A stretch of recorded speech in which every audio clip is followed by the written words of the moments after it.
So I'm joined by Roger Christian today, the creator of the lightsaber. First of all, how are you doing, Roger? I'm good, thank you. Good. I'm in Canada, so Nice, nice, nice. I wanted to start with lightsabers because my earliest memory of films and making films is we had like some two toy lightsabers, and me and my friend used to like do battles, right. fight each other with lightsabers.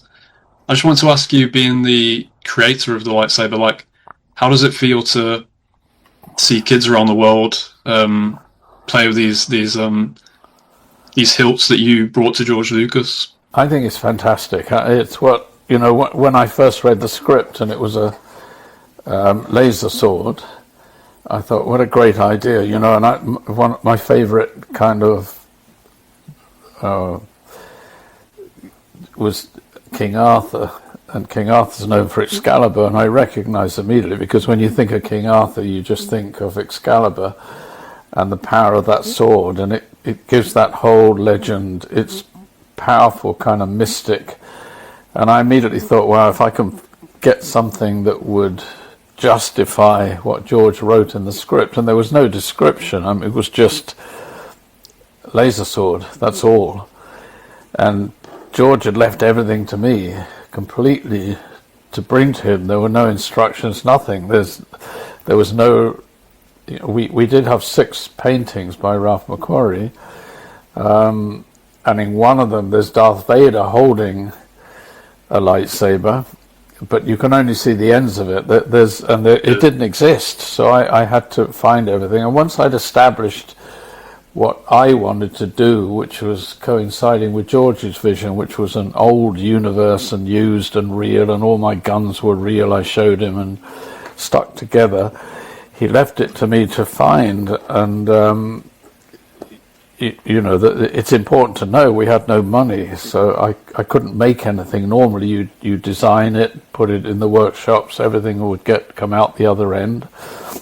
There was no money or time to do anything, so I was reliant on my ideas of finding scrap and junk and creating sets out of junked airplane parts, and I did the same. And the lightsaber evaded me because I couldn't find anything that would justify such an important kind of weapon that I knew, if we could get it right, would become the iconic image of Star Wars.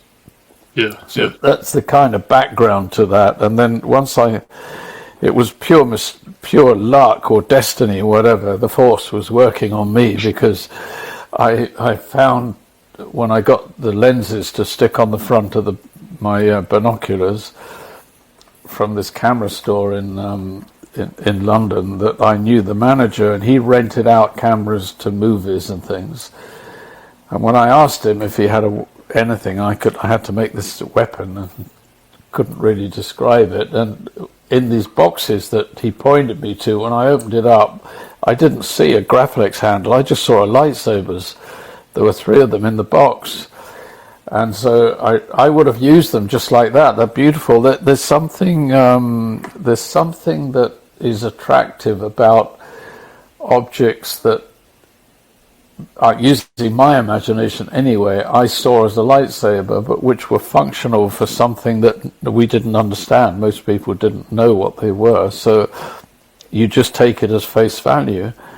And sticking those T-strips around to make a handle and the bubble strip on it, I showed George and said, I think I found the lightsaber. And that was it, and if there was no way to make a blade, no way at all. There was no CGI, there was rotoscoping, hand painting each frame, but I had done some art installations and I used front projection paint, and it glowed in the installations when light hit it. So George, against the advice of his director of photography, told me to do it, and we got sticks, and the special effects head drilled out I made another Graflex for him, stuck together so it looked like Luke's, and he drilled it out, stuck a motor in there, and it turned it at the same time. And then we used thin sticks of wood to start with, it kind of worked actually, and it also enabled, because we'd made a decision, all of us, that the blades shouldn't cross through each other, like they should be like samurai swords fighting, or ancient, sabers.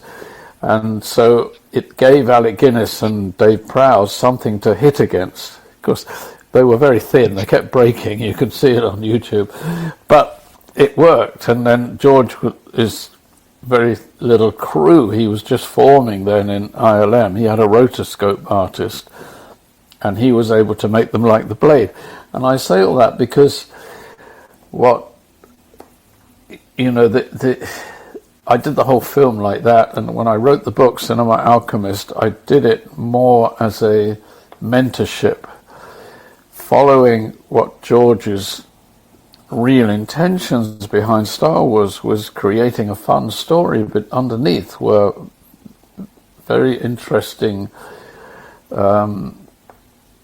keys that Joseph Campbell had very well versed. He was very well versed in it, George, from Joseph Campbell, who's the great mythologist of the world. He was able to impart all those keys to us growing up, so it's like a mentorship really for the planet, Star Wars. And I always encouraged that, and I understood it, and I understood the power of the lightsaber when I was making it, and why I made 3 different ones, because I made the first one, which is actually Luke's father's, and Obi-Wan was an ancient old desert mystic, so I wanted his to look very different, and we stuck together bits of an old machine gun and a bit of my jet engines we'd broken down. And Darth Vader's had to be engineered and clinical and cold, like the Death Star. So what transpired is that they became the icon of Star Wars, really. People tell me it's the most iconic and the most known prop in cinema history, and I'm not surprised, because it's a sword of light. It's an emblem of goodness triumphing over darkness. So and honestly, every kid, every male, every female, every whatever genre you are, doesn't matter, wants a lightsaber because they're just the perfect thing. And now, look at them, I make mine with Theory sabers. They have sound, they have blades that you can do anything with, you can fight with them, they don't break. They're stunningly beautiful. So, we could only dream of that back in the day when I made mine, that they couldn't function. But I think that, to me, because I at the end of my book, the last thing that I say, and the book is, I was kind of asked to write it by David West Reynolds, the head of literature at Star Wars, because I'm the only one who put everything together. There was no group, there was no other people. George, I just read the script, broke down what we needed, and I made them and gave it to George. That was how the process was. So it ended up that I'm the only one who knows how we created that used universe for Star Wars, because John Barry was designing the sets, overloaded and getting everything done. I had to dress it and create that kind of used look that I instinctively knew I would be attracted to if I was the audience. Yeah. And I think it was proven, because I just couldn't ever get into science fiction movies before Star Wars. They just never connected to me. They were so over-designed and they looked fake. And even Flash Gordon, there's a reason why they didn't connect, and Star Wars did. Yeah. Was it James Bond that you started wanting to get into props because of this experience with Pinewood Studios, was it? Let's go back into how you got started. Yeah, that was a it's like you can. I go back and look, when I did with the book, I had to look at my journey. How did I end up at this position? And I had I used to go to Saturday morning cinema. There was one near us in Reading, where I grew up, in Caversham. There was one, and I dragged my mother along to watch movies. I had no idea, like I think probably everyone in the audience, that we would just went and watch movies. I never thought about it. I never dreamed that this was actually work that people did. And it was two things that came together. One was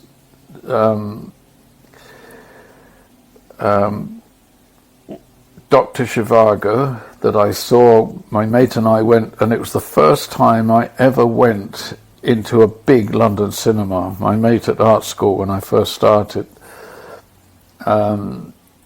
we went and saw Dr. Zhivago, and it made such an impression. I left my body in the cinema. I mean, it marked me somehow, this movie. And I used to earn money because we were all so broke as students, and my father wouldn't support me because I was given, like many people that I have known from England and Scotland and Wales and Ireland, we were all told, you're going to be a doctor, an architect, or a priest. Those were the instructions. And before the kind of 60s came and broke all of that, and basically Bob Dylan came with a song, The Times They Are A-Changing, it gave us permission to change. I was working, putting up marquees all over the south of England, and we earned a fortune as I bought my first Mini. All the money I made as a student in the summer, and there was no life. We worked 7 days a week. And one day I was putting up big marquees, and I saw a prison camp in the forest, and I thought, that's interesting. So I went across, asked these guys building it. I said, what are you doing? They said, yeah, we're making a prison camp. And I said, it's real then? And they said, no, it's not real. Yeah, he said, we have a tramp come by every day and give us sandwiches because he thinks we're prisoners in here. And he said, no, it's for a film for Pinewood Studios, which are just across the forest in the back, and we were in Black Forest. So being me, as soon as I got the opportunity in a break, I went. I couldn't get in, obviously, but I found a hole under the fence and got in under the hole. And that was the first thing I saw when I walked in there. For some reason, the stage doors were open, and there was lights and action and the smell, and it was a James Bond film they were making. And I just stood there amazed and thought, this is a job. People do this. So I wandered, and there was an empty prop room, and there were piles of gold bars. And I picked one up because I thought, is this gold just lying here? There's no one protecting. And I realized it was plaster of Paris, and it was all fake. And I went out of there thinking, I got to do this. This is for me, you know. I found something here. So that's how it kind of triggered for me. So yeah, James Bond. But more interesting than that, I wrote so many bloody letters to everybody I could think of, because I was in Reading. My father was in insurance. I knew nobody. There was no connection. Nobody responded. One kind producer responded and said, look, you're obviously done 3 years of art. You should go into the art department, and that would be your easier entry. But he said, you will need to have done architecture because a lot of it's set drawing. Yeah. I was so blindly ambitious. I applied to Oxford School of Architecture. That was the nearest, and got in, but I had to have 2 A-levels, and I had A-level art. In a year by post, before I was accepted, I did A-level economics. Yeah, yeah. I was so determined, and I got in there, and I got to know the principal really well. And they had got about 8 of us, very, very interesting art students, because they decided that the architecture at that time, this was the 50s, 60s, was so boring that they thought, let's get some different students in and let's have an art teacher in there. And it kind of, we were like different. we all had long hair and came, and we were into the Rolling Stones and watching music. Because at Oxford, I would go all the time to see Eric Clapton. John Mayall, all the bands used to play there, and it was like shilling to get in. It was no money. There was no big fame, but I went along with it. And then I got my immediate diploma, and the head of the school, he was such a cool man. I really liked him. And one of the students I was sharing a house with got killed in a car crash. And he came with us. He lived in Wales, and we went to the funeral. So he gave me my diploma and shook my hand, and he said, "Now listen, Roger, I think you should go and do what you really want to do now, because the next 2 years you're going to be so bored, because now we go into structures and concretes and all this stuff." So I learned what I wanted. He's going to be an architect. And I wrote letter after letter. I was trying to find a way in, and I got one response from a man called Charlie Bishop. He was in Borehamwood Studios. I went to see him, took all my work and my folder, and he looked at it and he said, "Listen, I would take you on, but I'm just finishing off this series, Department S, so I've made an appointment for you to meet a designer.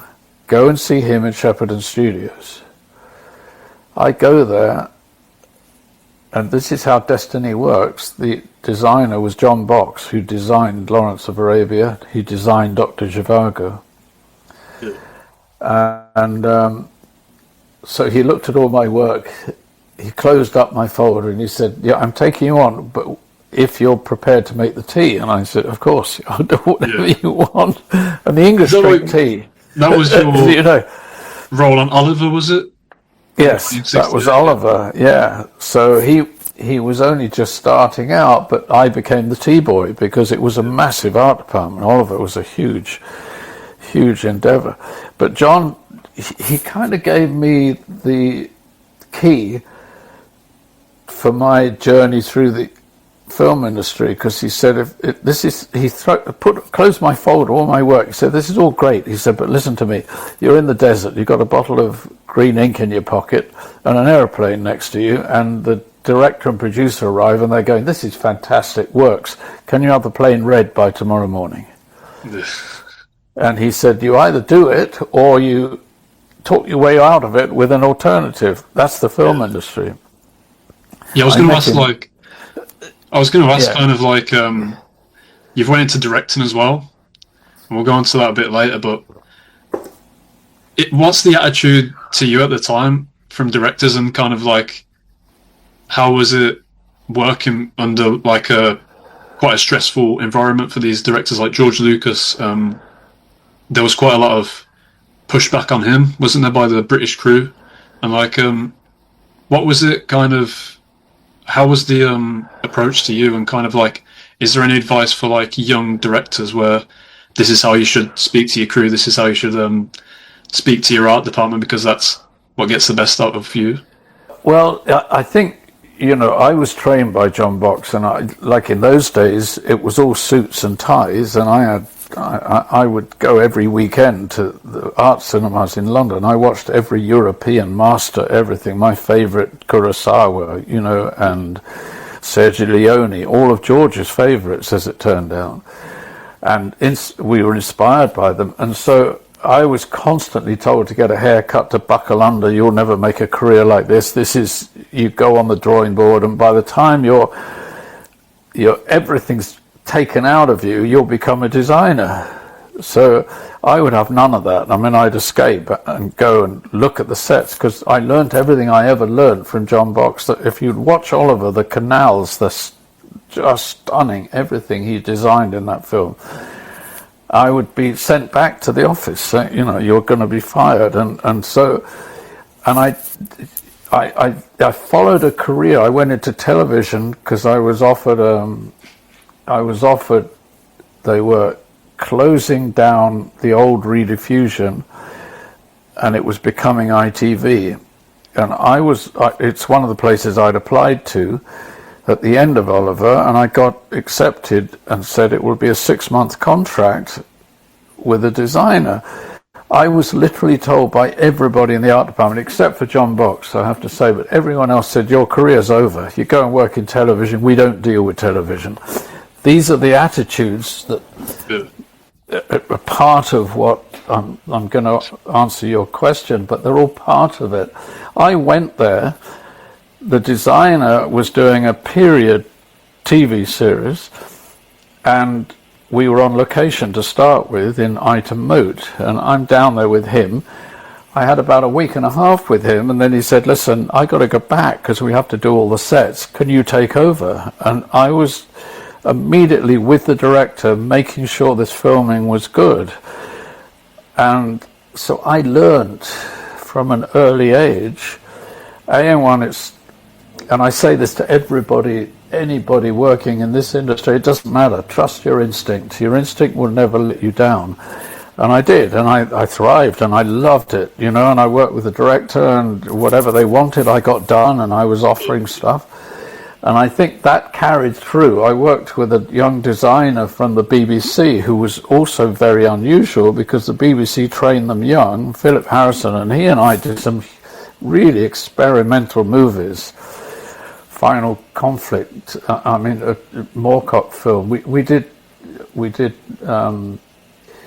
We did interesting stuff. So I was outside of the normal box. My thinking was always that way. I did a movie called Aikenfield, whereby it was a first cooperative in Suffolk.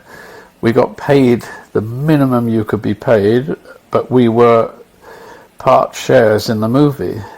It was for television, and I was recreating after the war, recreating how it was. And in the war, we were doing it all in Suffolk with no money, So I can't, all of these attitudes. I worked with Ken Russell on Maid, on Marla, and Ken Russell's famous for being brutal on set, and so I kind of joined Marla. The set decorator asked me to design it with him, but he was really set decorating, and he'd always worked with Ken Russell, and he was his kind of whipping boy. And I said, doesn't it upset you? He's so like this. He said, no, he doesn't really mean it. He always employs me, but I wouldn't have it.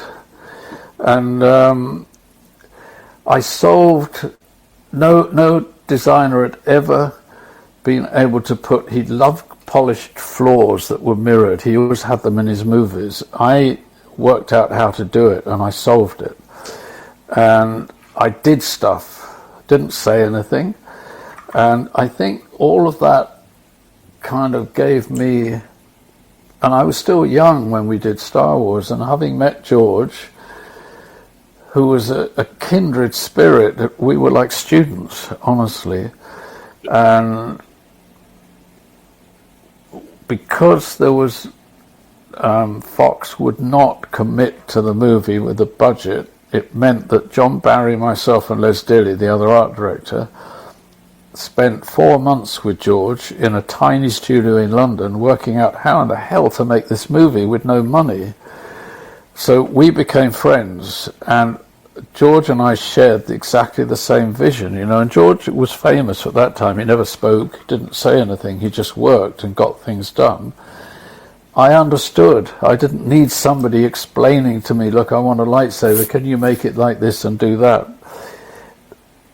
He never said anything, and George since then has, and it's part of his talent, that he's always said since then that what he did was employ people who had enough knowledge to do the job, but would never turn around and say, no, Gov, that's not how we do things, this is how we do it. He said he wrote what was impossible to be done, like a lightsaber, and the people he hired would figure out how to do it. I was figuring out how to do everything because John Barry didn't. John Barry's preference was Barbarella. He just left everything to me. So I think partly that George had a terrible time on that shoot, and the crew led by Gil Taylor, who the director of photography, who was the instigator of the war against George. I have no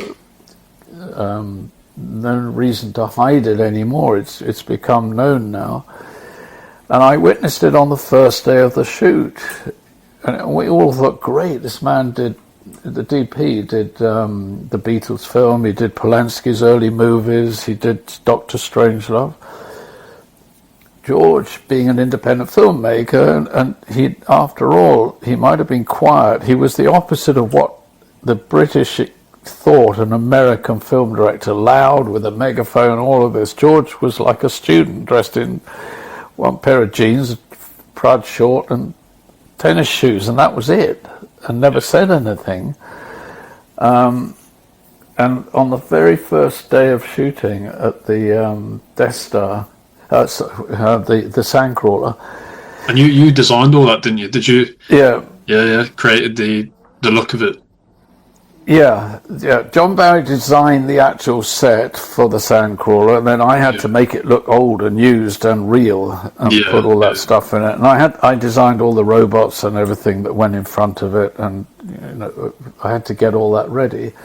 And in fact, on about the second or third shot, George had a viewfinder and was lining up a shot. And Gil Taylor strode over to him and said, "What are you doing?" And he said, "Well, I'm looking and lining up the shot." He said, "I do that. You do the actors. I look after all of that." And that became war, because George didn't do that. He was an independent filmmaker. And after all, he directed American Graffiti, that was the highest profitable movie in relation to its budget. And so Gary Kurtz was the intermediary from then on. And unfortunately, a lot of the crew relied on people like Gil to get their work, so they all, and even Les, bless him, always said, I read the script, I have no idea what it was about. None of the crew understood the script. They knew it was a children's fairy story, science fiction. Science fiction was dead at the box office. No one read science fiction in Britain except for me and a few people who used to go to Forbidden Planet and get our graphic novels and everything. And I read Dune, I read Arthur C. Clarke. I was an avid reader of it. So the attitudes in Britain at that time, and American culture was just in the toilet. I mean, there was no recognition of anything in America except westerns and hamburgers. Otherwise, they were very supercilious, the British at that time.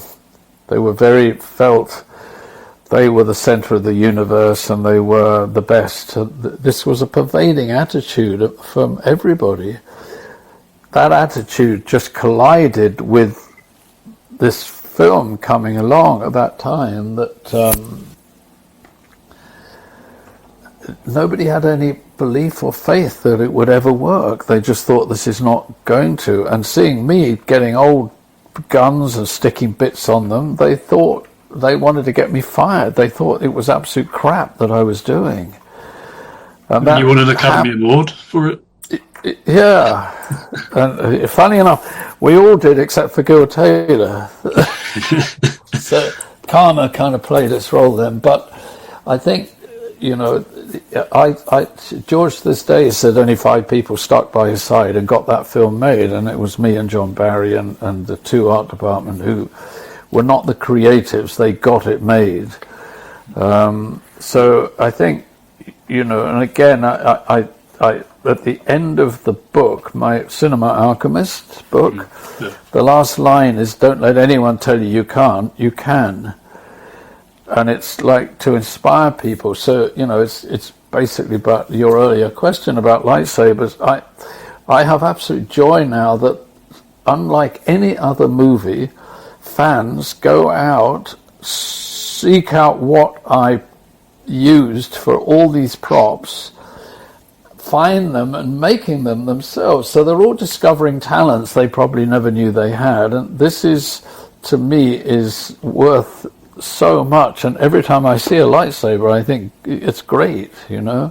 And it's great that and I had an inkling it would happen, knowing George and knowing the myth and mythology and how it worked. I had an inkling that I knew this would work. I didn't know that it would go to be a global success story, but I just think George gave the world something to believe in, and that's very important. Yeah, I mean, you went on to do Alien as well. What were the key differences between Ridley Scott and George Lucas? Like, Ridley was inspired by Lucas, wasn't he? Star Wars, if I'm not mistaken. So, was it the same relationship or different?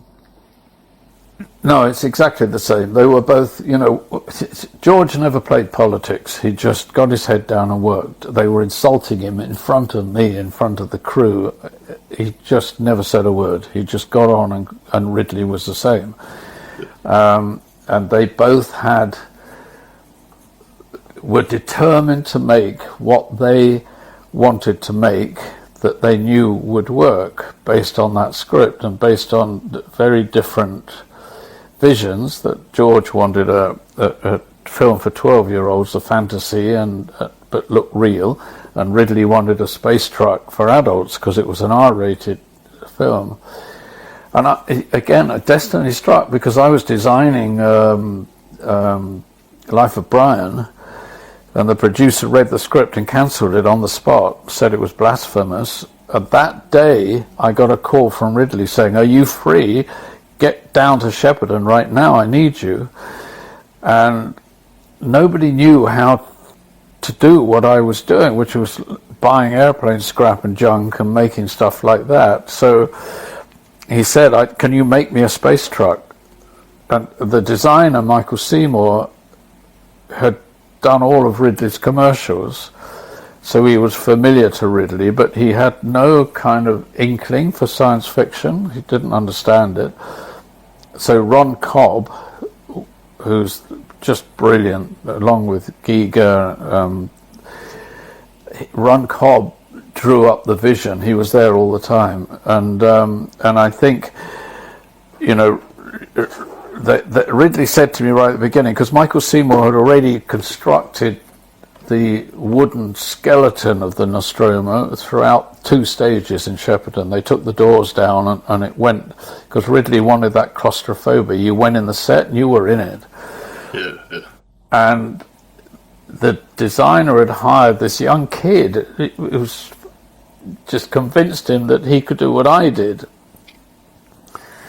And when they asked me to come as the art director, I went and looked, and he had 1 jet engine and a few bits of scrap. So I immediately got my crew I trained on Star Wars, because it's a different skill. You don't just stick stuff on a wall. You have to do it engineered wise, so it looks real and everything, and you have to layer it and layer it. It takes tons of it. So I ordered truckloads of stuff, and Ridley actually had me. He wanted to screen test Sigourney Weaver, and obviously the studio wanted a star in that, and he wanted her. So instead of a usual white wall, just her talking, he asked if I could build him a bit of corridor, and he put her in action, because that he knew would convince him. So that's what I did. I built the first piece of Nostromo ever as a test screening set, and that set the whole vision of the Nostromo. So they just said, just get it done. And Ridley just got his head down. It was just as difficult in that there were, 6 or 8 producers on set, always asking why he took so long. And I would argue with the producers. I'd never worked with a director who was so fast. He was shooting 20, 30 setups a day.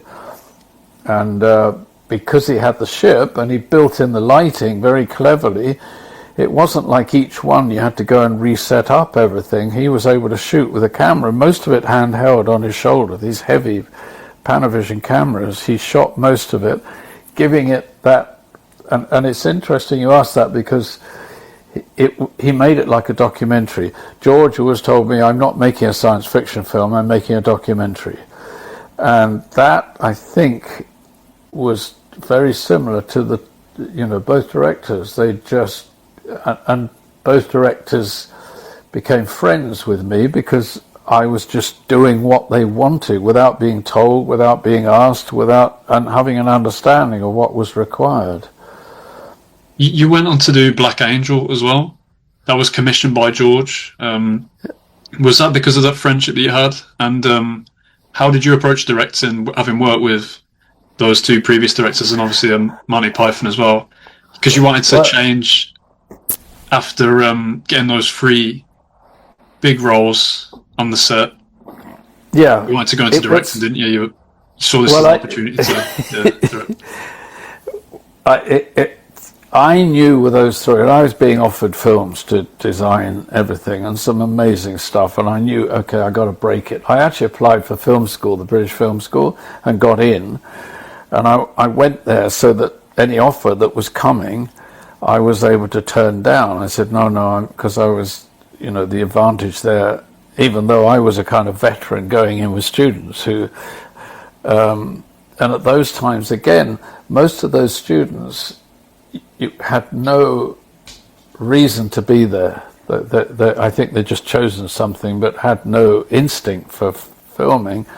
But there was a group who we were friends who were, and I was doing editing courses, lighting, editing, acting, all sorts of stuff. It didn't last long, and I wrote, and I decided, okay, so I've got to do a short film. Talking doesn't work. I've got to make something. And that's what every film student has to do. You can talk your hind leg off a donkey, but it won't get you a job. And so I wrote, and then I thought, what am I going to do? I'll write what I'm passionate about, which was Arthurian legend, Merlin. It was always my dream to make maybe Merlin or something like that. So I took and I loved Kurosawa, and Kurosawa filmed in Mount Fuji, using it as a landscape as part of the drama of his movies. And so I'd been to Scotland, and I realized no one had ever filmed Scotland, this mystical beauty. It would never been on film like that before. So I thought, right, there's my location. And so I wrote a piece that was a kind of 25-minute epic with no money. So I wrote the script, and then there was not enough money to make it at the film school budget. So I just wanted to ask, do you write not even thinking I need to be practical with the budget? Do you just kind of just write what's your imagination can take you? You don't really think about the money? No, I think you have to not limit yourself, and I do it all the time when I'm doing things now, and I limit myself and think probably that's not the right thing. But I do have the benefit of all of the movies I'd made. In the art department, you're very much in the forefront of budgeting, directors' visions, everything. So I knew what I could do or not. I wasn't going to write flying spaceships and stuff. I knew I couldn't do that. And I thought, no, I'll only have a small amount of money. What could I achieve in Scotland? So I wrote very little dialogue, so I wasn't hampered by having to do all of that. I didn't have enough money to do it, and by sheer luck again, because this keeps happening to me, Ridley was doing the sound mix for Alien. Bill Rowe in EMI, the studios in Borehamwood, was the #1 in the world at that time. He was an amazing, very simple, humble man who I was friends with. And so I called Ridley and said, can I come and sit and absorb and learn? And so he said, yeah, come in. So I was there every day, and we'd have lunch every day with him and watching. And Sandy Lieberson, who was the head of Fox in the UK, came in to see, just to visit, to see his film coming, because they're investing in it, and he was having to report to Hollywood, this is going to work, when again they doubted that it would. Yeah. And then he saw me and sat down next to me and said, what are you doing? And I said, well, I was at film school, and I've written this short film and I don't have enough money to make it. And he said, what is it? And I told him, and he said, well, listen, can you send it to me? So I sent by telex, whatever we had in those days, I sent it to him. And he called me the next morning and said, listen, George was really upset with us over the short film he put, because in those days there was only a short film and the feature. Short film was about 25-30 minutes long. That was it. There were no adverts, there were no trailers, nothing. So they put a film, something about policemen going on holiday. It was terrible.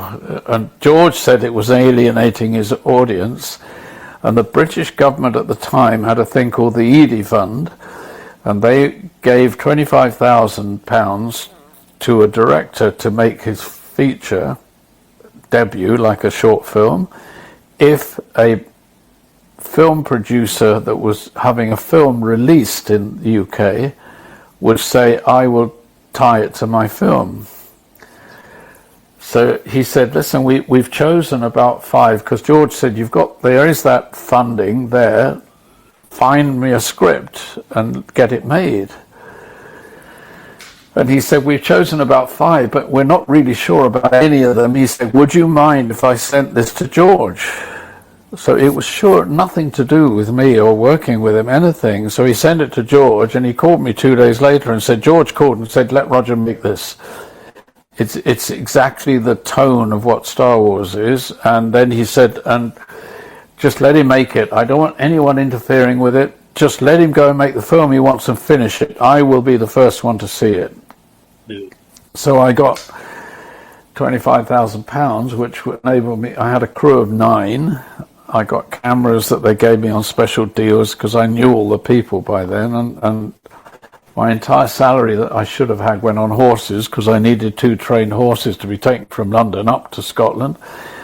And I shot it in 10 days in Scotland using like amazing kind of landscapes. And the DP, Roger Pratt, because I knew Terry Gilliam so well, he looked after the cameras. He wasn't a cameraman, nothing. He just looked after the cameras for him. And he'd make one little piece of film on how a washing machine worked. But I just knew, again, it's instinct, I knew something was right. And he and I, the Electric Cinema in Portobello Road had a retrospective of Kurosawa, and there were 3 every day. Roger and I sat with our girlfriends every day watching Kurosawa, absorbing it. And here's how this works, and instinct works. First day, and I had enough money, I got 3 rolls of film. Gary Kurtz gave me all the leftover short ends from Empire Strikes Back, which were bits of film, which were all different types of negative, but I kind of measured out. I thought I could do 1 shot here and move on. I couldn't even do 2 takes. But the first day of shooting in a forest, and it was raining, and I was just getting the costume of Tony Vogel kind of put together, and I saw Roger puzzling around the camera and looking really worried, and I said, what's up? And he said, listen, the meter, my exposure meter that they all rely on, he said, it's telling me I can't shoot. There's not enough light. He said, but look through that camera. And I looked through, and I looked at him, and he said, it's stunning. And I said, let's do it. So he threw the meter over his shoulder. That's it. Worked on instinct from then on in. And and my first screening was terrifying. I mean, it was in Pinewood Studios. There was George Lucas, Irwin Kershner, Robert Watts, Gary Kurtz, Terry Gilliam had got in there somehow. And I'm looking and thinking, I made this thing with short ends, with no money, and Jesus, and hardly any dialogue, everything. I got under the desk. I thought, this is the end. I got to go back to designing. I can't do this. Roger Pratt was throwing up, literally in the toilet. He was so embarrassed. And Irwin Kershner pulled me out from under the desk, and he said, Roger, it gets worse. He gave me that advice, and that was it. And then George loved it, and that was it. And that story, I think, it just carried through, you know, everything I'd seen, the way that George had done things, Ridley had done things, other directors had done things, the way of committing yourself to try to get a vision to work and like just never giving up. I mean, George, on those first days, honestly, in the desert, I mean, the first morning is the first time that C-3PO ever had a full suit on. There was no time before that. And the legs shattered. George showed me later when he was digitizing all the films for the digital release of the 6 movies. He showed me, I was up at the ranch. Everything, there was gold tape everywhere. It didn't show on film. As soon as he went to digital, Darth Vader had black gaffer tape all over the place. I mean, the thing was held together, but it didn't show. Yeah.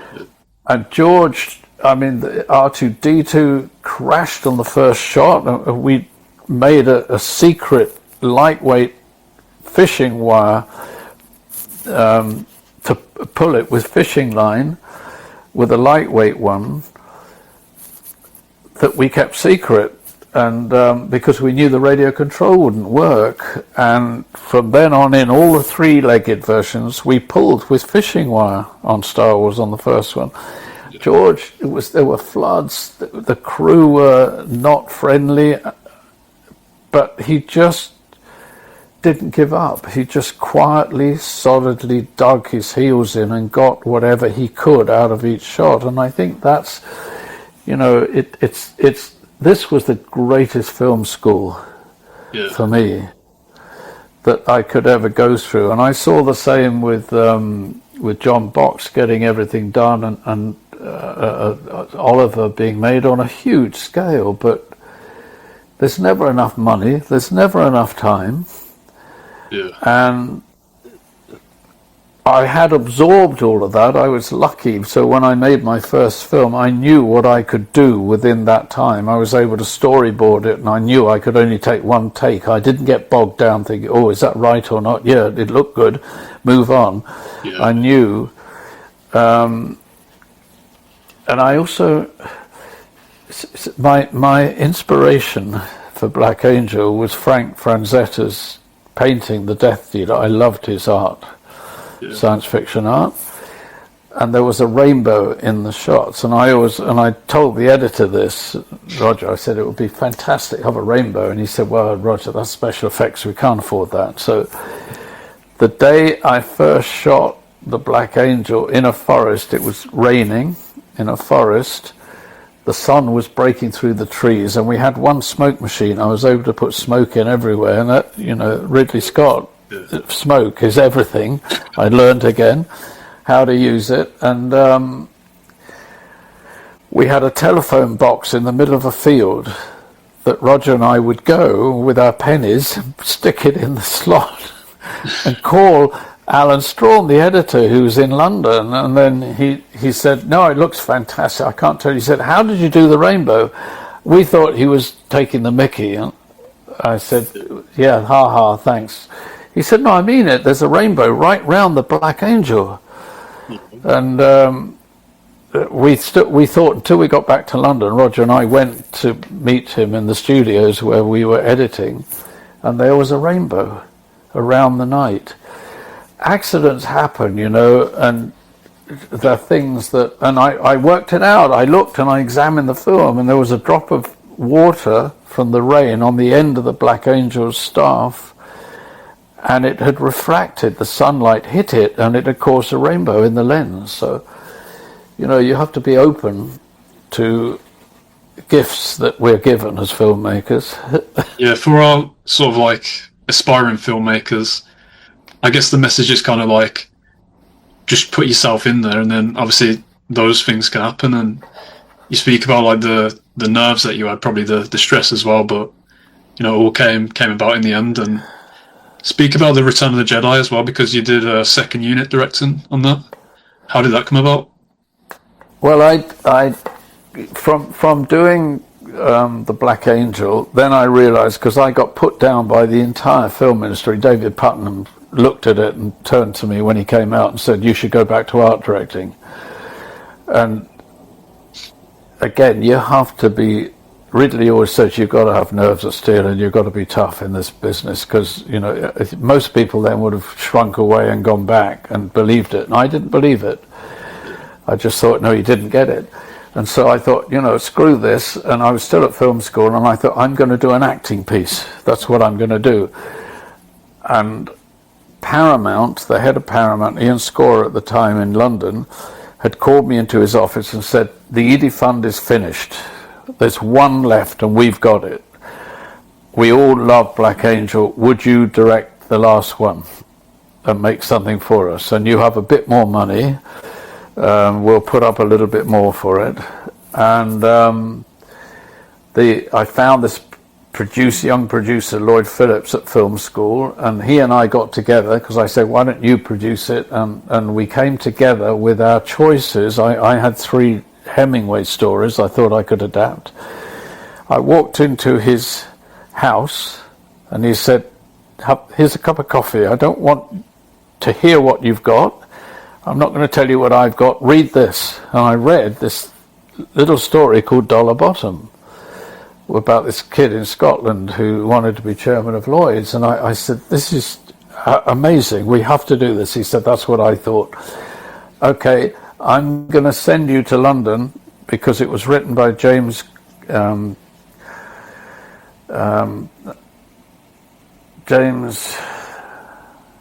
I have to look it up, sorry, but it's important. But James Kennaway, sorry.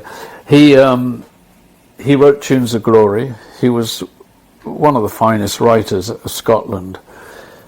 This little film was a story he wrote for Lilliput magazine. He got 9p for it, and it turned him into a professional writer. It was the first short story, and in fact it's a revenge story on his school, Glenn Almond, who he hated the school and they hated him. He died in a crash. He was a great drunkard, and he died drinking after a long drinking with he was with 2 of the big actors who were the famous drinkers, and he died. His jag hit a tree. So the widow had it, and she had a commercials company, and she was determined it would be a little film, and she'd had offers. His story's beautiful for television. He said, you got to go and convince her, you can do it. So I was sent to London. I had to convince her, and I told her, listen, the dialogue is amazing. I'm just using everything, and I think we have to cut down a little bit of it to make it work. And I said, this will be for Paramount. It's going in the cinemas with ordinary people. And she said, I'm giving you the rights. So again, I had to convince, I had to be, and she recognized my authenticity and genuine enthusiasm, everything. This wasn't bullshitting. I really wanted this story. That film we made in Scotland with, again, tiny crew and actors who'd never acted before, kids, they were all 9 and 10. It won the Academy Award for Best Dramatic Short Film that year. Yeah. And so I was off, and I got offered The Sender as a first feature, and I was waiting for, it went from Fox, decided they weren't going to do it, and it went to Paramount. I was waiting for the money, and I got a call from George saying, what are you doing? And I said, I'm waiting for the money. So he said, well, can you come up here and take over? And George decided he would do the second unit, because the experience was so bad on that first film that he had Owen Kirshner direct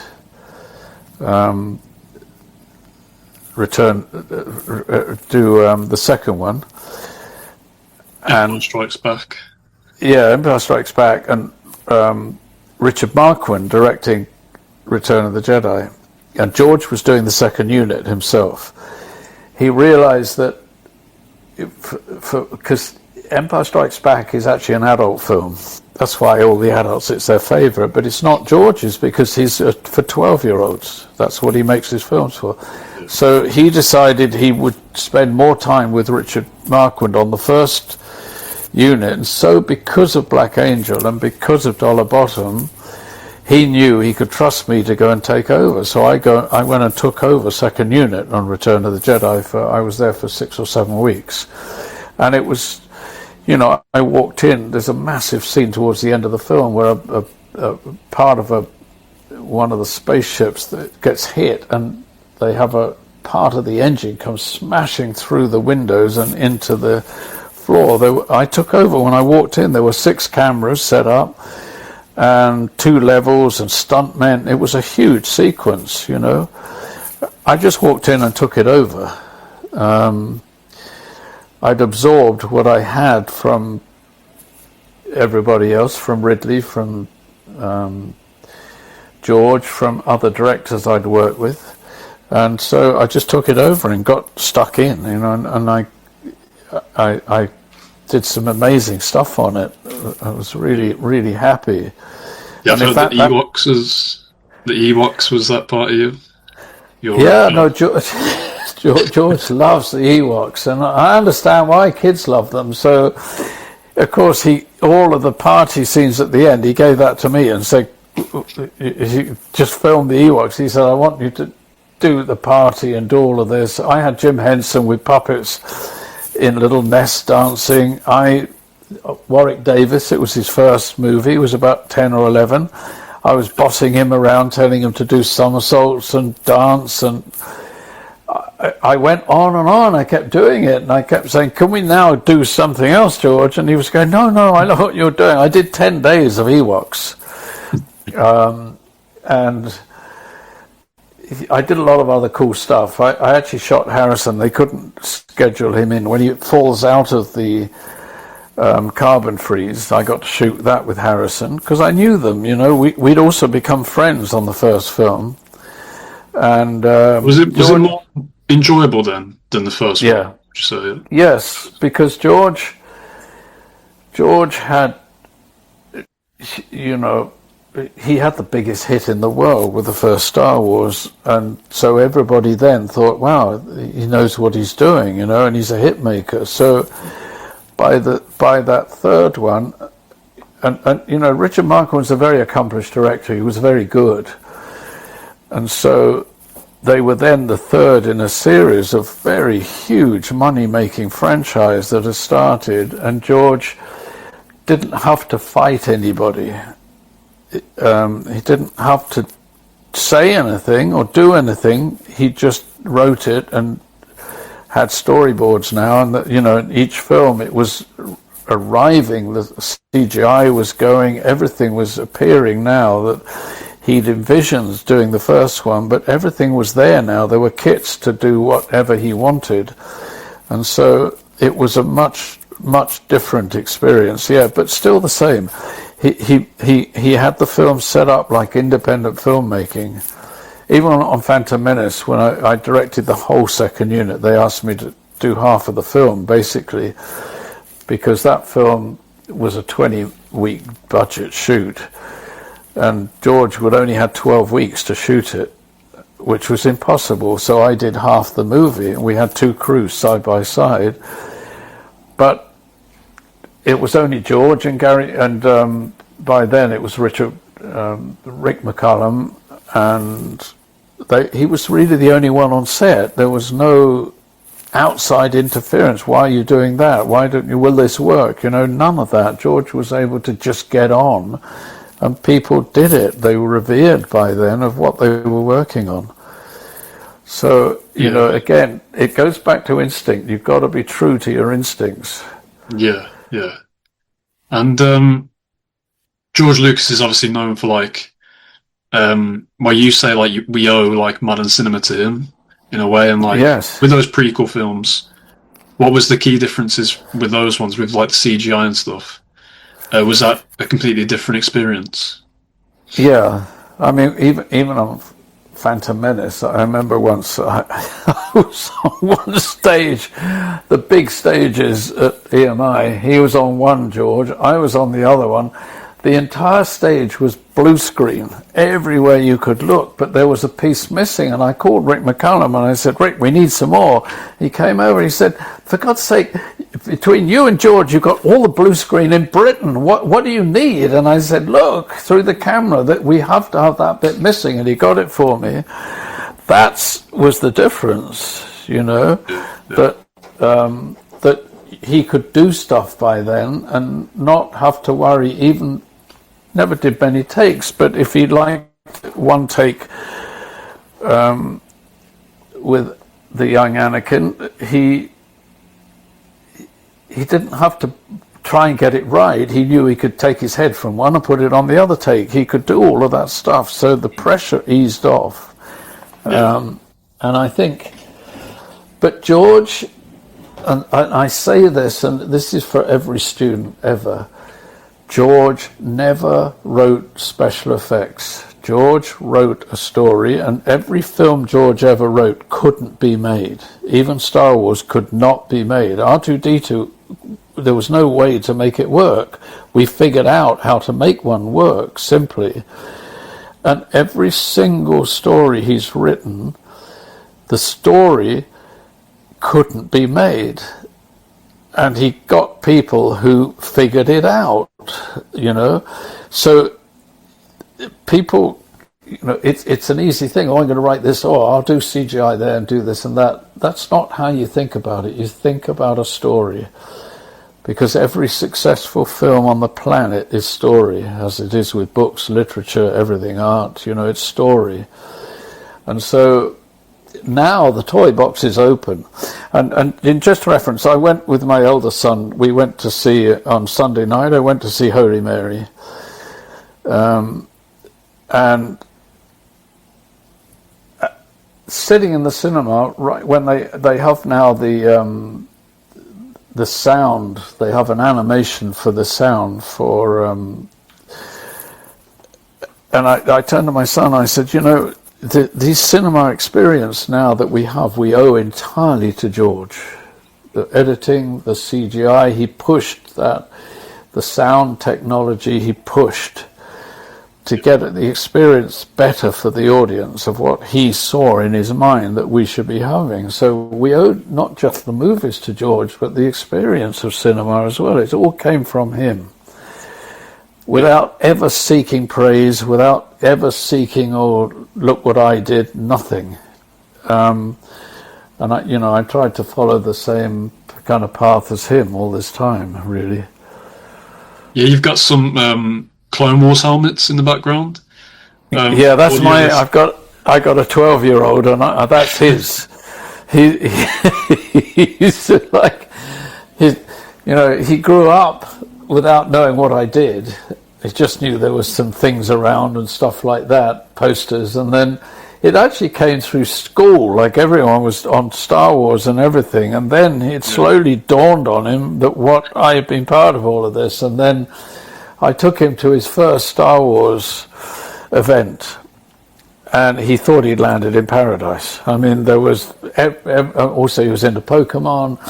There were stalls, there were lightsabers. He would go around, meet these lightsaber makers, and they said, "Your dad, can you get him to come and sign an autograph? He got a lightsaber through persuading me." And he was meeting he met Hacksmith, who made the first real lightsaber, which was a massive affair with tanks and everything, and he was there. He's got 20 million followers.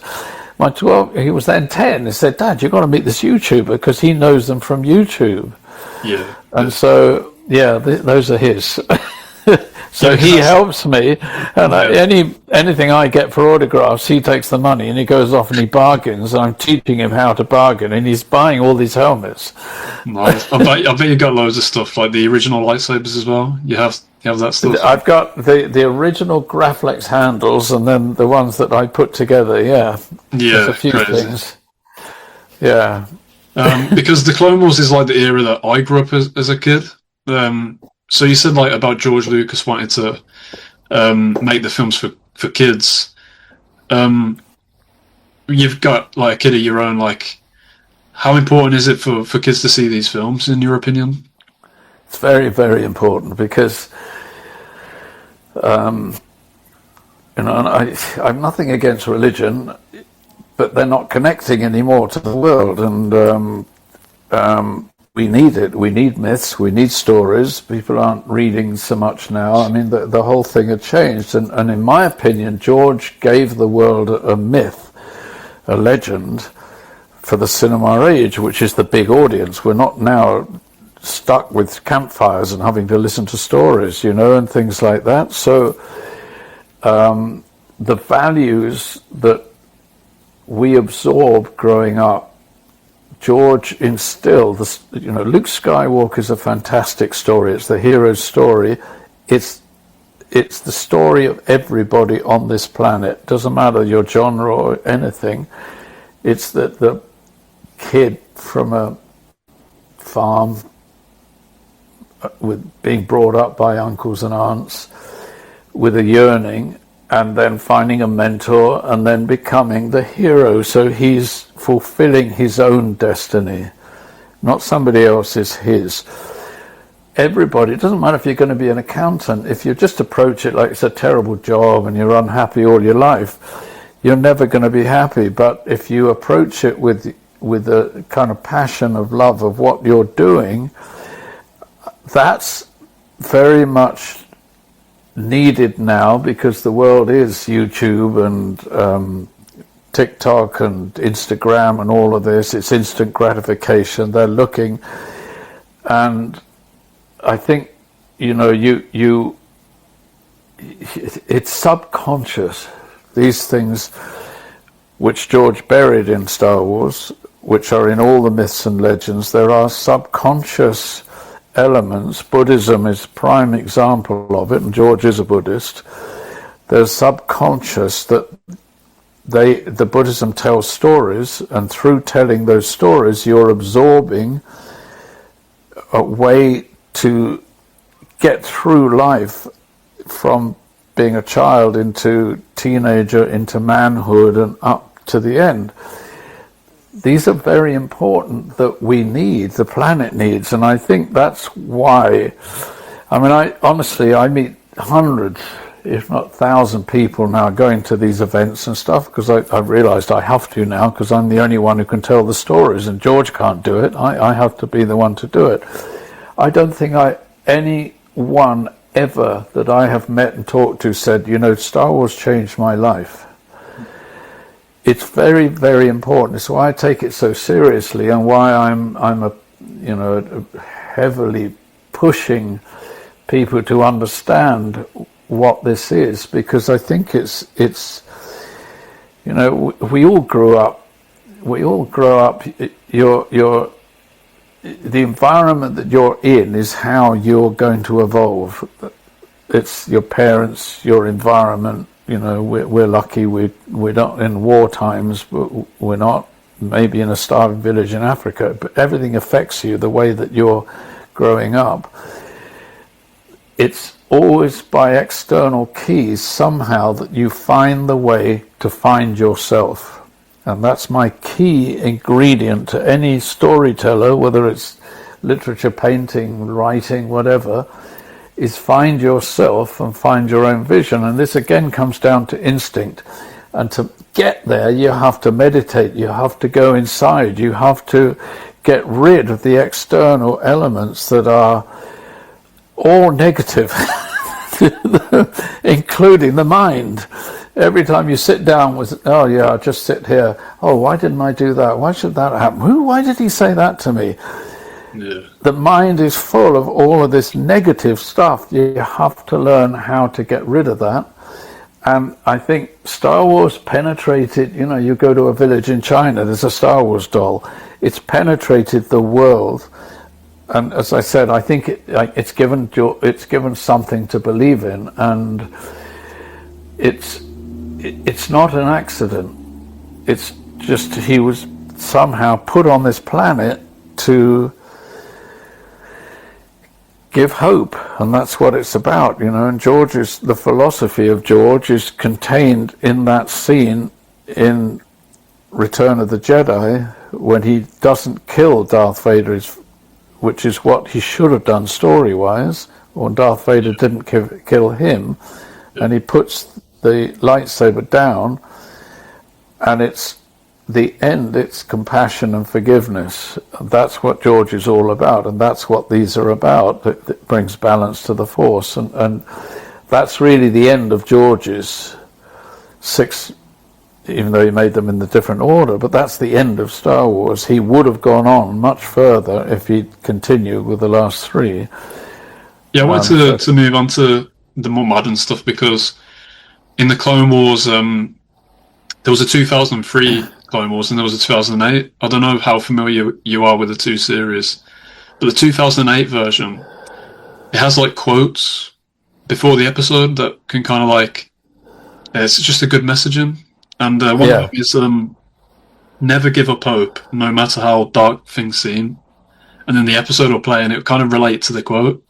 Yes. I just enjoy it as like, yeah, like as you were saying, like Lucas being a Buddhist and having these messages put in. I just enjoyed them. Yes. Having this like positive messaging. Because you don't get many in this modern world, you know. Yeah. It's like, and it, especially growing up now and young growing through, you know, and it's now, wow, these YouTubers, I can make millions of dollars when I'm still young, and I can be Messi, I'm going to be a famous footballer, and there's not any recognition of what it takes to get there, because it's all so instant. But, you know, when you look at everybody and what they go through and what George went through, I mean, it's a miracle that Star Wars is with us. Everything was against it, and before that, you know, and, you know, after THX, he was finished. And even graffiti, the learning curve and sticking to his guns and believing in himself is how the story works, and that's how the story of Luke works. So I think, you know, these are, and it's hope. That's why Star Wars works, and I think that's why this Hail Mary works, because I don't understand watching this movie how an American audience that loves bangs, whizzes and CGI and men flying about and whatever the hits are, this film makes you think, but it's full of hope. And I think these are so needed in this modern world. So, you know, and in the end, that's what religions were there to give. When you look at the real words of Christ, the real words of Muhammad, the real words of Buddha and Krishna, they're all the same messaging, and it's all hope. Yeah. So it's important. So, would you say like Star Wars was an independent film, and you yourself being a director as well, you want to stay true to that independent stuff, don't you? And what advice would you say to other independent filmmakers that want to also make films with good messages? Yeah, I've always stuck to it, you know, and I've been #1 in Hollywood. I made a huge Hollywood movie, even though that was independent. I've always stuck to being independent, and I will do, you know. Black Angel, it's been like 10, 12 years that I've been trying to make the feature of it, but I'm not giving in on the vision that I want. If I go to Hollywood, they just want to change everything, and I become a mouse in a mouse wheel. And so I'm sticking to my guns, and I'll get it made, and I'll get it made as I want. And you know, when I say I can make this big epic film for a quarter of the budget, they don't believe you in Hollywood. No, it's going to be a pile of crap. Yeah.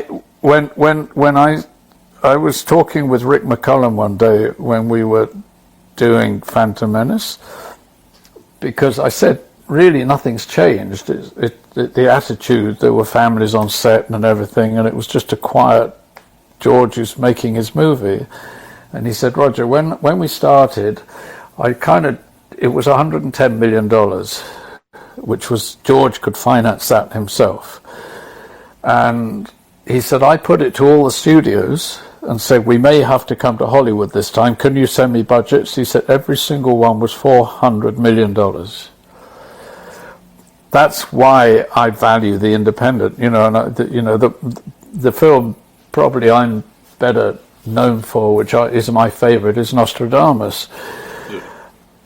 No one understands how I made that movie for $4 million, and it was valued at $20 million, which was the budget when I started with Working Title. That was the budget they gave me.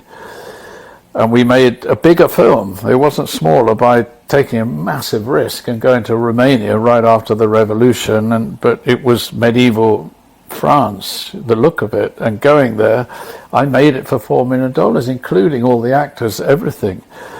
So I've kind of stuck to that, yes, and I think that's, when you start, it's like me doing Black Angel. The first thing you do is probably one of the most important things you'll ever do as a young filmmaker, because that's you. You're putting all your passion and everything into it, and don't just try and look, oh, well, I'm going to make something that I've seen in Hollywood, or I'll try and do this, or I'll make something that'll get me known in Hollywood. You don't approach it that way. You find a story, and you make that story.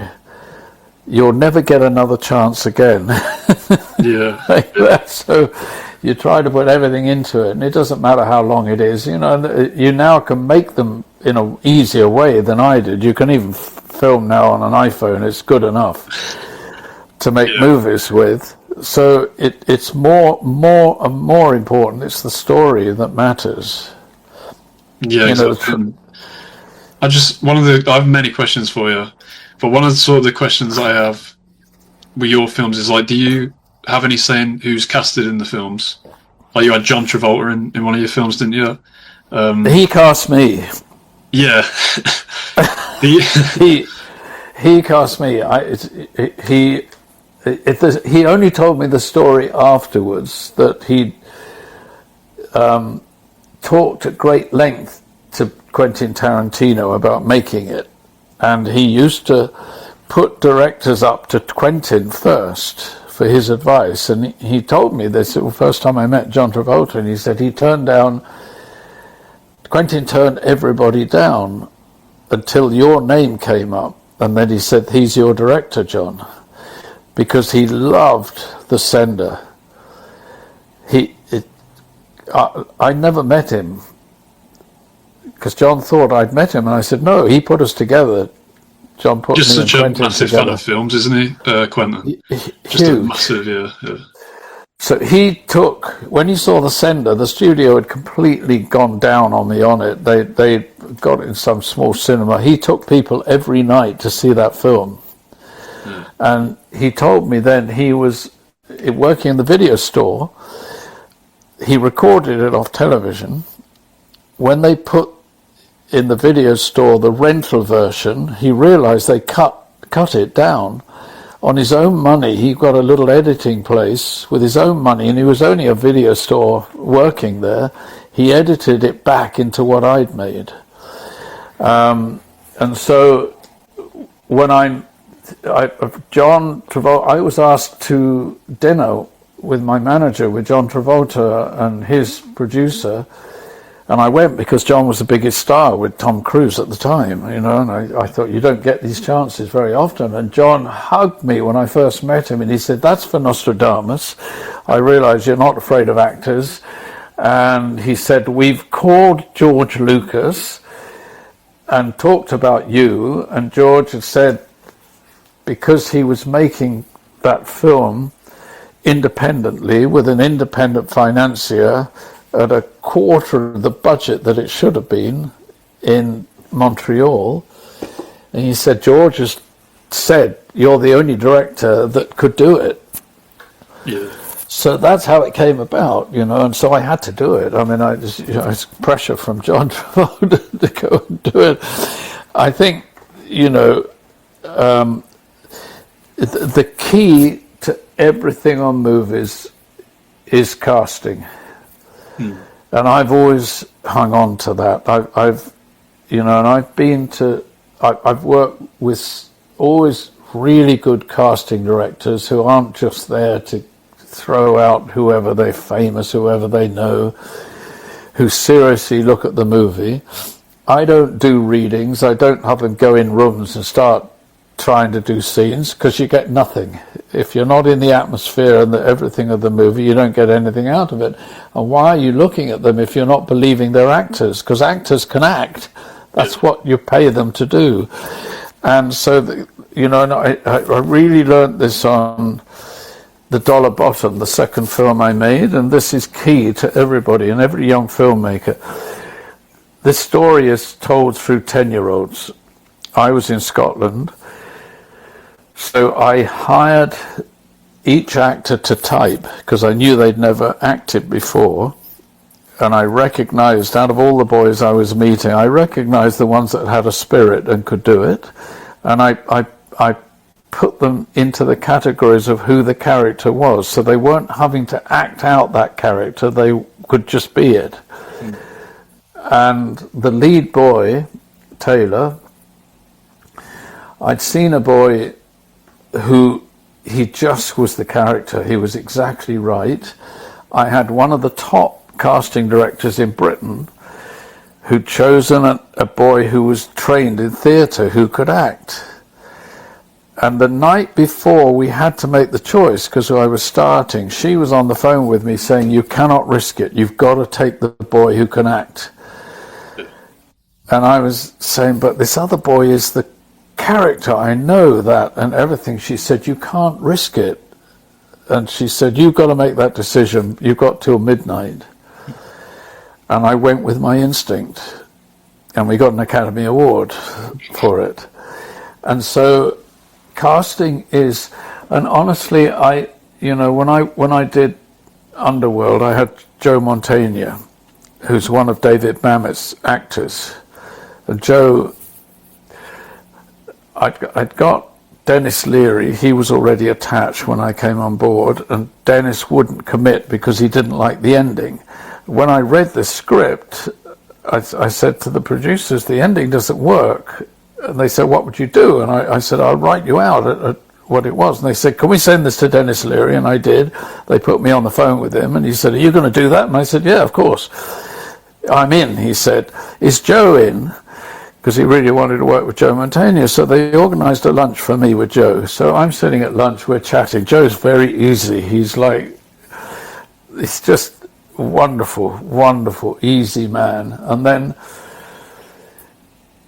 he said, Dennis is in? I said, yeah. He said, yeah, good. So we're walking back from lunch, him and I, and then he stopped me and he said, Rog, do you do rehearsals? And I'm a director, so I'm thinking, this is a trick question. I've got to give the right answer, because he might say, oh, is that the way you... Yeah, I don't work like that. Yeah. And I needed him. So I said, Joe, look, I said, there has to be a trust between director and actor. I have to be honest. So I said, honestly, I do very little. I'm finding that we can do a read-through.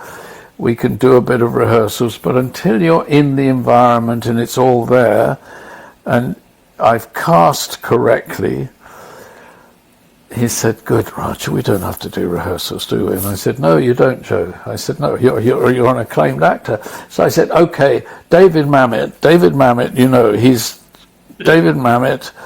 Anybody, students, go and watch his movies, go and read he's the foremost playwright. I'm an extraordinary talent. He's made amazing movies. So I said, okay, David Mamet, tell me, you must rehearse like hell with those and get it right. And he said, Raj, no, he works like you. We don't rehearse.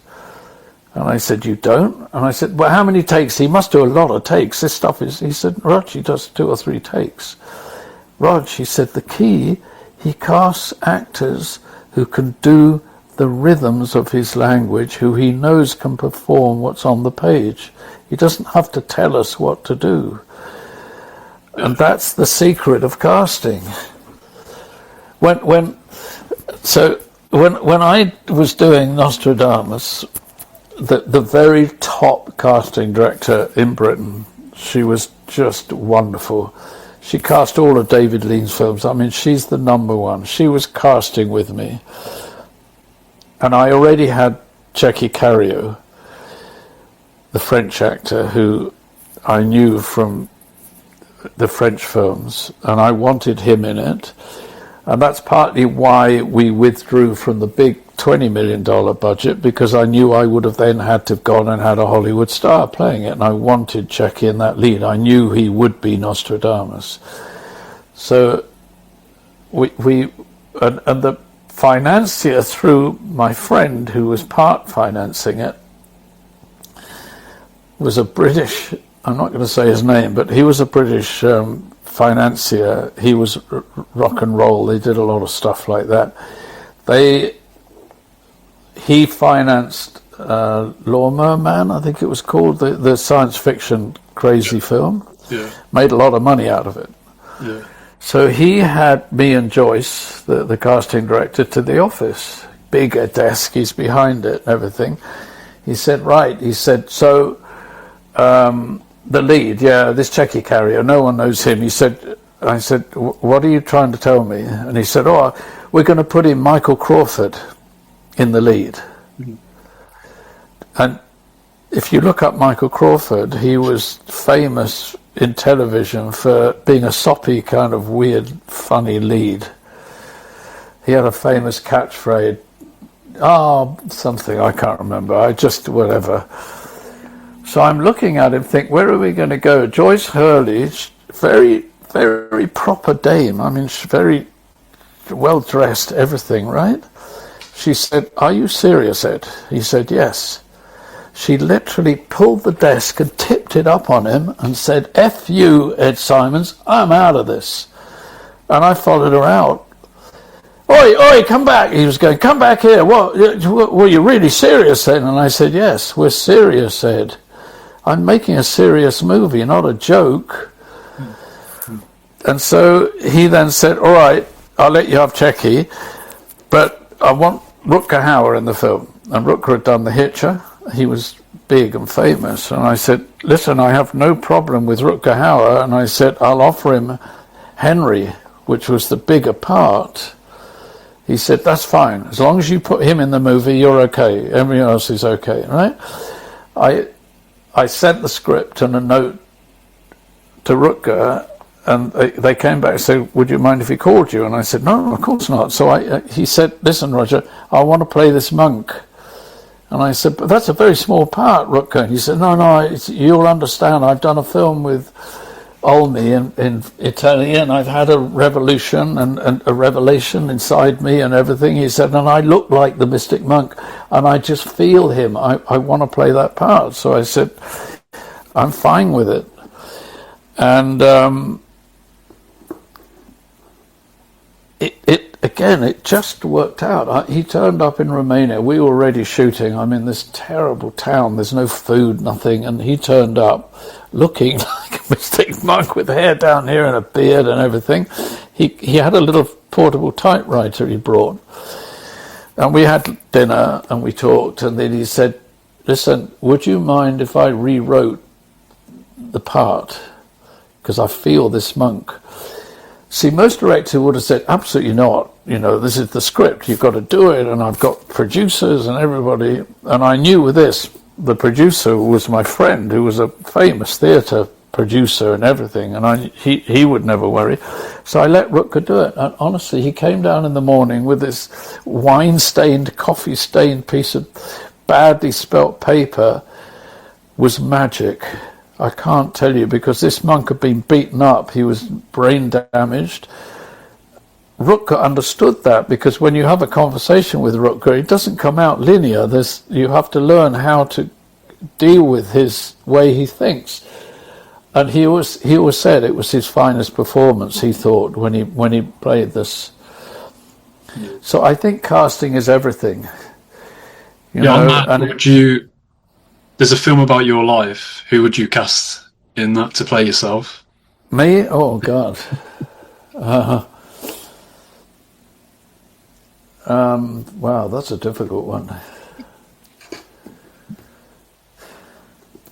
There's some amazing actors out there, you know, who have it's a kind of screen presence that's very different. Be interesting. Cillian Murphy would be good. Yeah, that's a good choice. Yeah, he would be good. like that. You know, my favorite actor, you know, they're all my favorite, and I love them all, and I'm friends with all of them. But I did love working with Sam Elliott.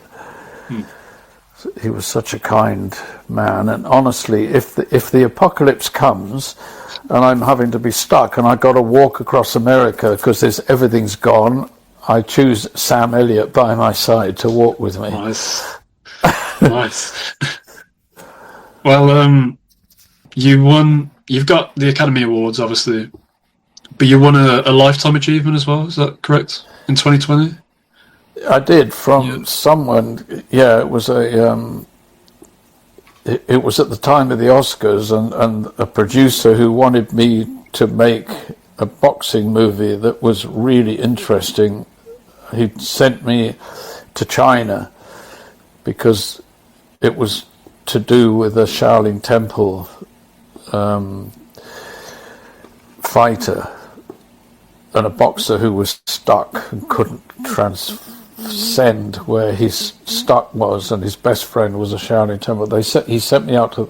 I stayed 7 or 8 days in the Shaolin Temple. These are experiences of a lifetime. You know, these are everything I ever think about, and spiritually and everything. They're there, and that's the Force. That's the Jedi's. It all comes from the same thing.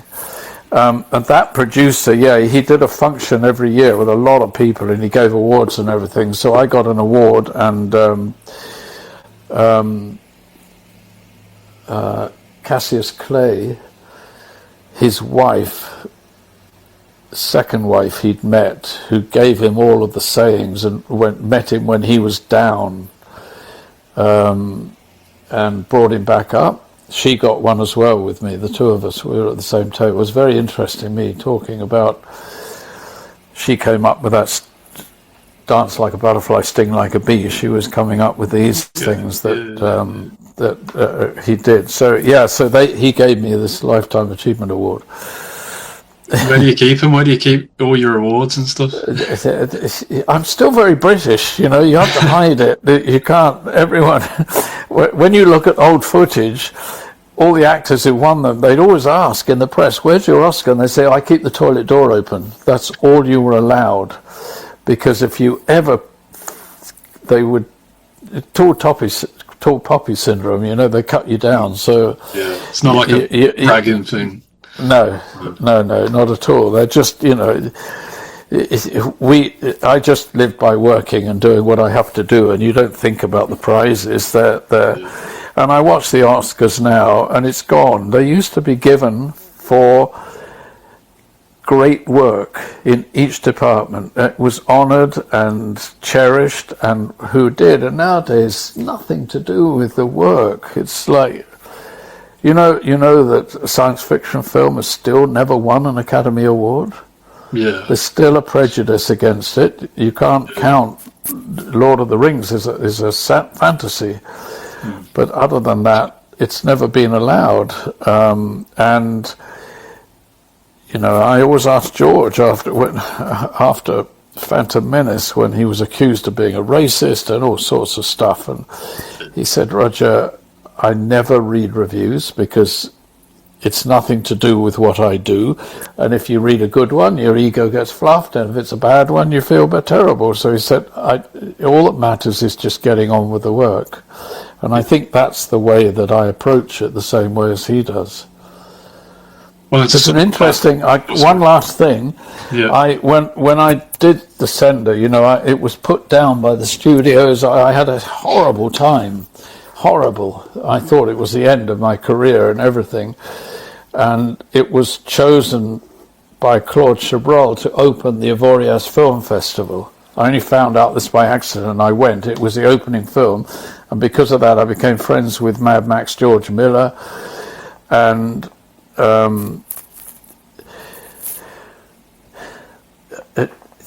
a lot of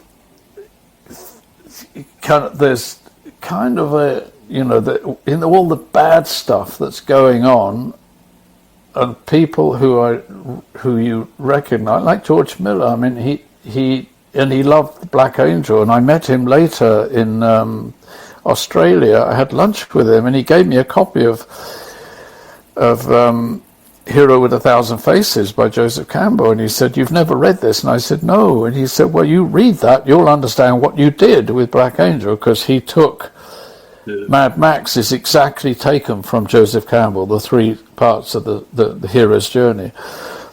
And and I learned then, and it's like Quentin Tarantino, I met Guillermo del Toro through The Sender. I got a message from him, "I love your film." And again, we became friends. So I think, you can't look for that success and happiness to make you happy, but when you're getting peers who are truly, truly kind of amazing talents, then that's what matters. I just wanted to circle back to where we got started, to finish as well with lightsabers.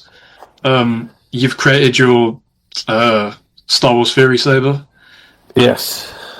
Like, how did that the story of that, and like he approached you, didn't he? And, yeah. No, it's another interesting story. So my 12-year-old, who was 10 then, came to me one day and said, "Dad, listen, you've got to watch Theory Sabers, because he's the Star Wars fan, and they love him." And he was telling me about him, and he said, "You should look at him." The first video of his I ever watched, he was in a car in absolute agony. His eye something had happened. He was coming from the doctor. He was in pain, holding himself like this. I'd had a macular hole in one of my eyes and had it operated and repaired. And I use alternative medicine a lot. I use Chinese, Ayurvedic. So I contacted him with a whole list of, I said, "You've got to get lutein now and take it. Get a good one, the pure, not get an organic one." I told him what to do. It was nothing to do with sabers or Star Wars, nothing. And he said, "Thank you," and everything. And we became friends. And then he said, "Listen, I can't get George on the show. Would you come on?" So I said, "Of course." I did an hour and a half with him, and it got huge reception and everything. And then he called me and said, "Listen, I decided to make the best sabers. I was fed up with not the quality and the others and all of this. I wanted the sound right. And his are amazing. And I'd got them by then. I got 4 here for Arjun, my son. And so I said, "Well," and he said,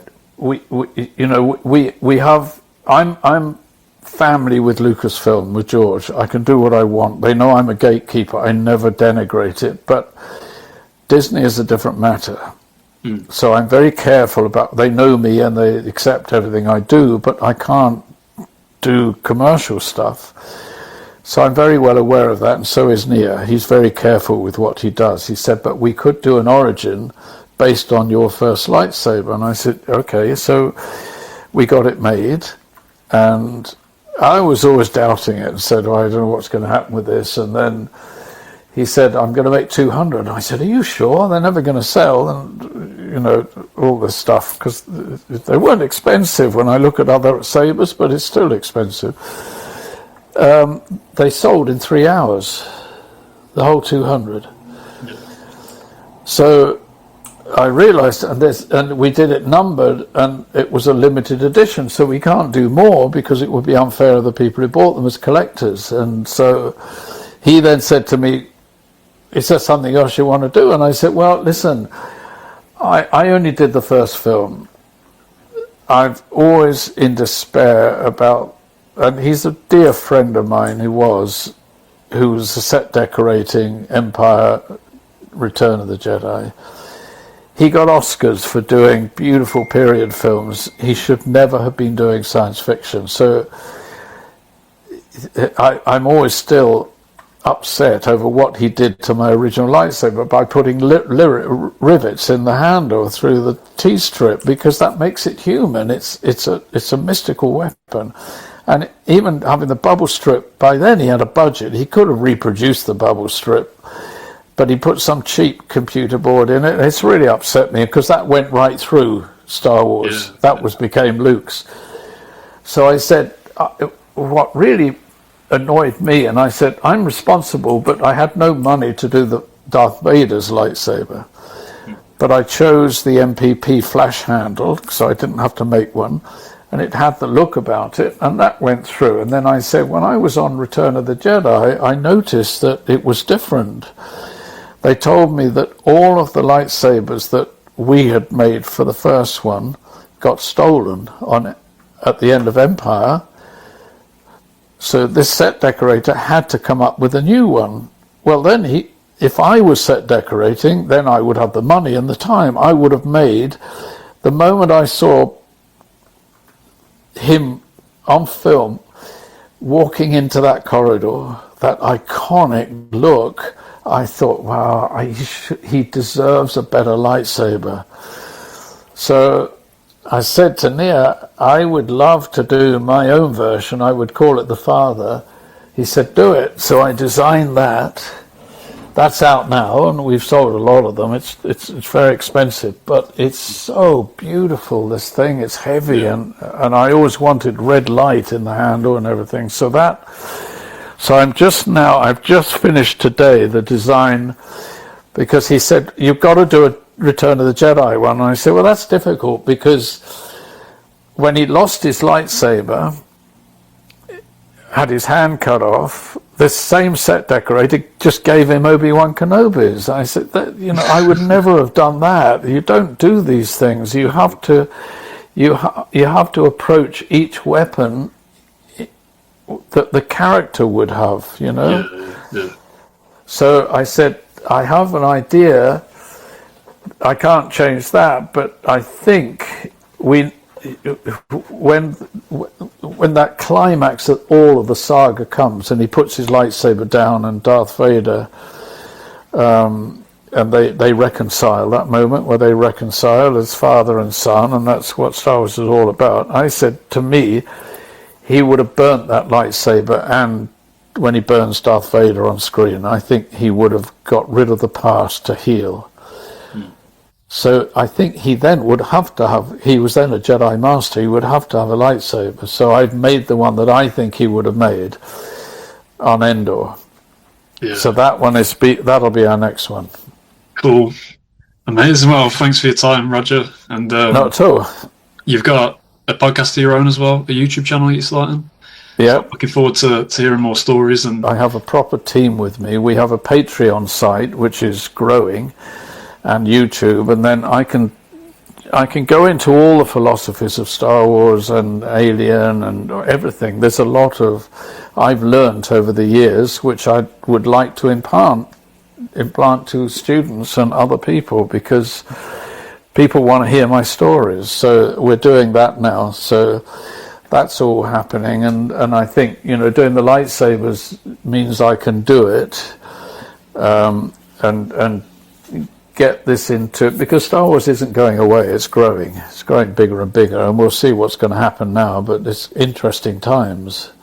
Definitely interesting. Yeah.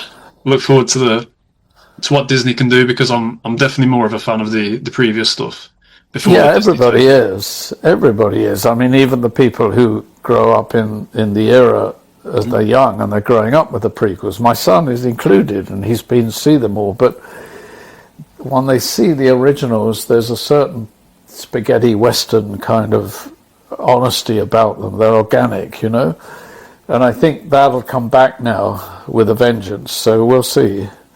We're all waiting to see. We're all trying not to judge, but what's going to come, What's your thoughts on Dave Filoni? Yeah, I mean, Dave, God bless him, and because The Mandalorian is really good. He brought it back. He brought the fans back with The Mandalorian. In Obi-Wan Kenobi, if you look at the end of the series, there's a moment there that I was really worried and tense watching, because he had to dig up the lightsaber, Obi-Wan Kenobi, because it was coming into the story. Yeah. And I thought, what's he going to dig up? Is he going to dig up the Empire Strikes Back one? And he didn't. Dave dug up my original. There's no rivets in it, and the bubble strip.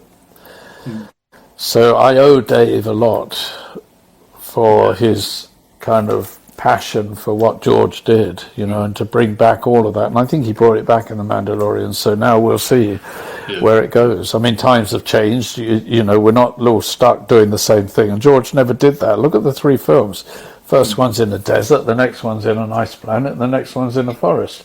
He's always done that, George.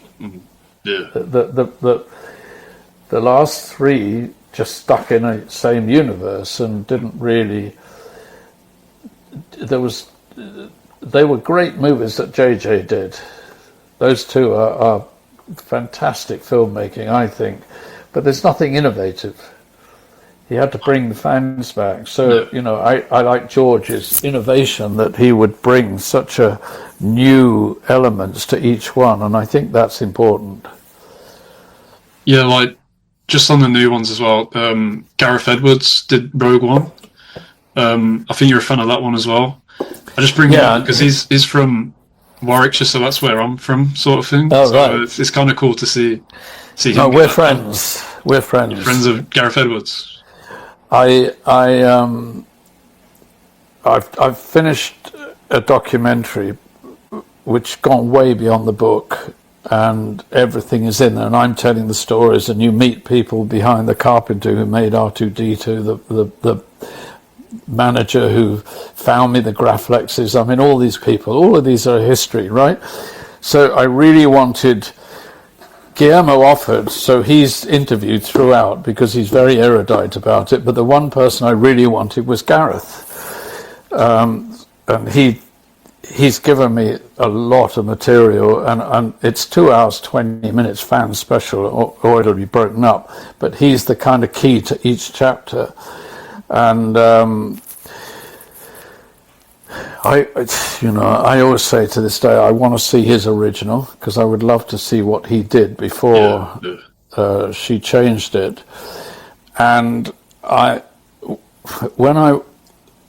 when Blade Runner came out, I was so angry at the reception and everything, because I realized this film was a masterpiece. And I had the same agent as Ridley, and he'd fled to Mexico. He didn't know what he'd done wrong. And I scrawled like this: "Fuck them all, Ridley. You've made a masterpiece." And they sent it down. He was flying down to see him the next day. I did the same with Gareth when I saw what he'd done. And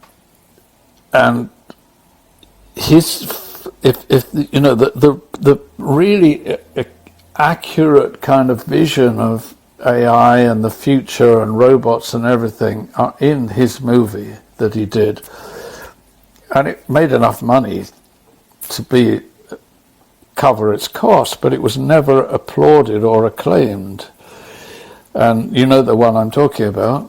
Yeah. And it's a masterpiece of cinema making, and he made it with cameras that you can go and buy in Best Buy. He didn't have huge expensive equipment and crews. He had 8 of those they bought. You can buy them for $500 each. The whole film is made on that. He made a $400 million movie for $80 million. He did the same thing. And I think that, so I'm a huge fan of his. And so I'm glad to see now with Jurassic, it was a huge hit for him. So and he won't change. He'll still keep making the same way he's making movies. That's who he is. So, a lot of the Northerners, like Ridley's from Newcastle, and Tony is from Newcastle, and Frank Rodham. I mean, there's a lot of directors come out. Is there any director that you want to come into Star Wars, or do you think that's down to find someone new? It's difficult. I would give Gareth one to make. Yeah.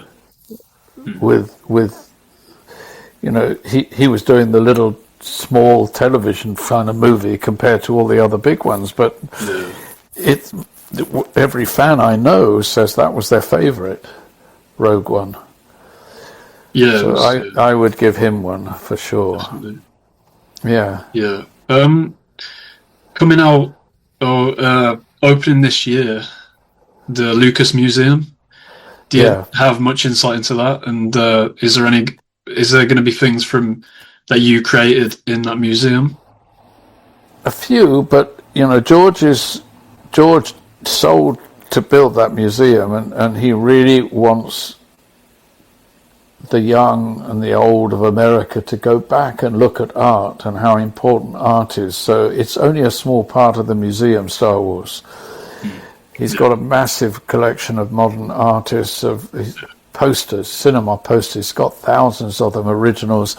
It's all about art and looking at art and seeing art, because he thinks that's very important for America, especially at this stage now. So there's a few things in there. He had to. He wouldn't have done it, but he has to. It's going to be massive, though, isn't it? It's going to be huge. Stunning. It's going to be stunning. I mean, what I've seen so far and heard about, it's going to be stunning. Again, it's like everything, George, the ranch, when you go to the ranch, he designed every window, every door, every hinge. He designed everything. And like most people have big fancy the mixing studios, and this is the number one in America. It's a mixed studio. You go up an old gravel path under vines growing over you through vine fields and stuff. It's like being in New England countryside. Yeah, it's amazing. It's beautiful. He put in a lake, which is natural. They have organic farms, everything. It's just, he has an infinity for the kind of the natural world. Yeah, I've just seen clips on YouTube, really, but yeah, it looks amazing to. Yeah, it'll be amazing. It'll be stunning, and it's what I think it's. That's the only thing I miss being here is the museums and art galleries of London. I mean, there's nowhere else like it, and Europe has great galleries too. France and Spain. Yeah. That's missing in America. It's missing here. We don't have it. There's nothing. That tradition, so he's tried to instill that into America and the way of doing it. Like it looks like an amazing spaceship, but I think everything will be designed for how you look at things. George has taken great care in that, because it matters.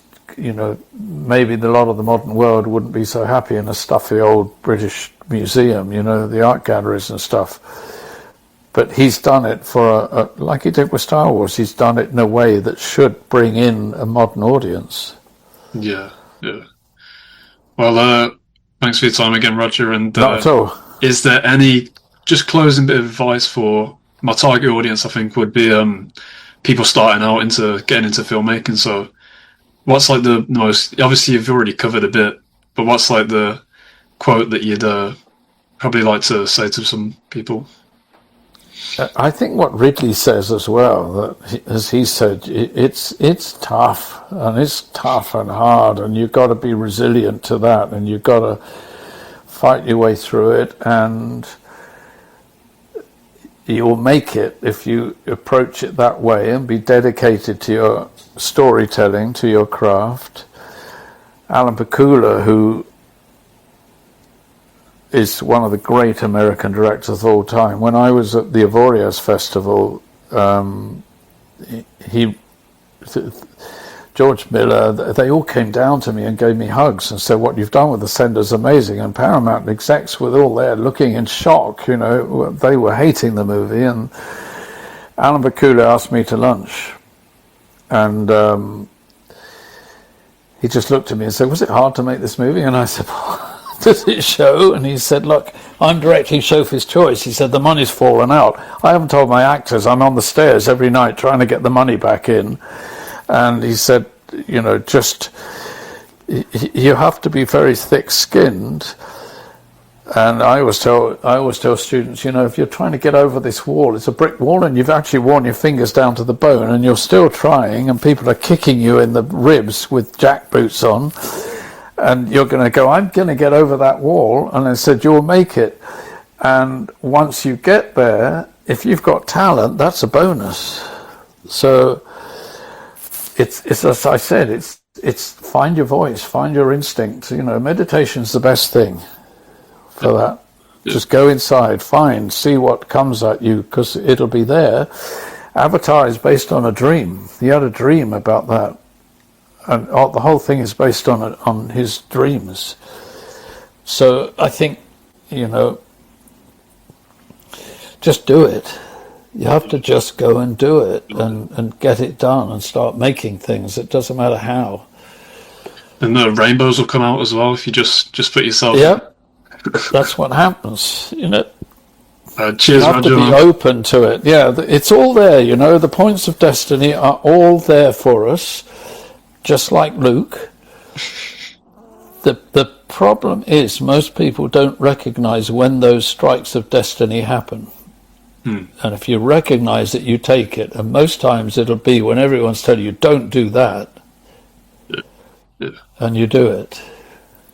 Nice. Well, thank you, Roger, man. That was amazing. Okay. Cheers. Okay, bye. Bye.